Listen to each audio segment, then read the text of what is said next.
So Yeah, before we get into like the water bottle stuff, like what were you doing before like business? Like I know Yeah. I know your business is doing its thing. I've seen a lot of partnerships you've been doing recently, but Yeah, before that, like who was Jairus Morris before the water bottle company? Right. So, I mean, I was a sales rep, man. I went to college. I didn't know what I wanted to do. I was one of those first generation kids where, like, you never really know what you want to do. You know what I mean? It's like your parents are just, like, happy that you in college. You could be doing communications or you could be doing art, whatever. A lot of these things might not make no money after you graduate, but you don't know. You just like, oh, Right. I'm first generation. So, I did public administration.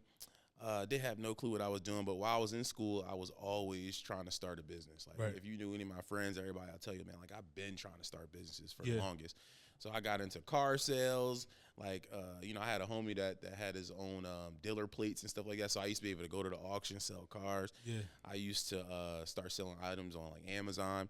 But like for my occupation, I worked for McKesson Medicals, like a big sales company. And from there, that I started to see like a lot of white label products and that they would like try to get us to sell. Yeah. So, and I was doing so well there, I was just like, man, I need to figure out a way to just like create my own product. Yeah. You know what I mean? So that's I've always just had a sales background, always been like a hustler trying to create businesses and stuff. So like was Supplement like the first product that you tried making, or is that just you kind of like trial and error, and then we fell into this?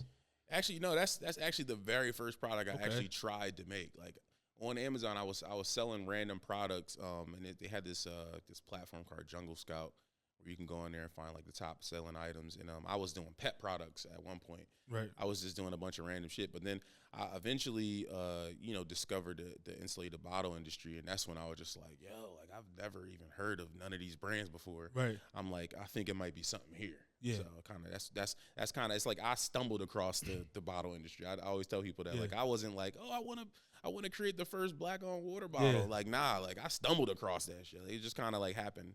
It just like happened. You know what I'm saying? No, definitely. And I was reading an article this week just about like your company, what you've been doing, and like what kind of inspires you to get into it. You were talking about just like the difference in like health in like the black community versus like other races and things of that nature, like coming up. And what I related to was like you were talking about like how growing up we would just drink juice and Kool-Aid, we were hydrated as opposed to like water, and like that's 100% true. I can remember the days when I'm running around. You talking about summertime, running around, you thirsty.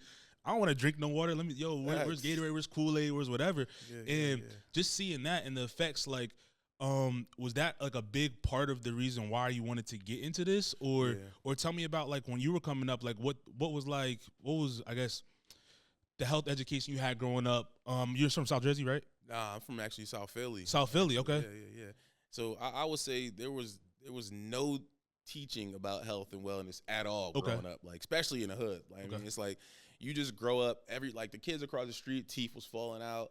Like my mom at least, tried to, she got us to the dentist and like, certain stuff like that. But when it comes to like the stuff we were drinking and eating, there was no police and none of that stuff. It's like, yo, here go a quarter, go to the corner store and get you some candy. Like, shut up, get out of my face. Right. So it's more so like, you know what I mean? Like Kool-Aid, pouring the 2 cups of sugar, and just like, it's like we really, like when growing up, you never really realized like how unhealthy like we really was. Right. You know what I'm saying? Right. Like we was living off the Chinese store, living off the corner store, just eating chips, just drinking Kool-Aid, drinking the Hugs or quarter water, whatever you want to call them.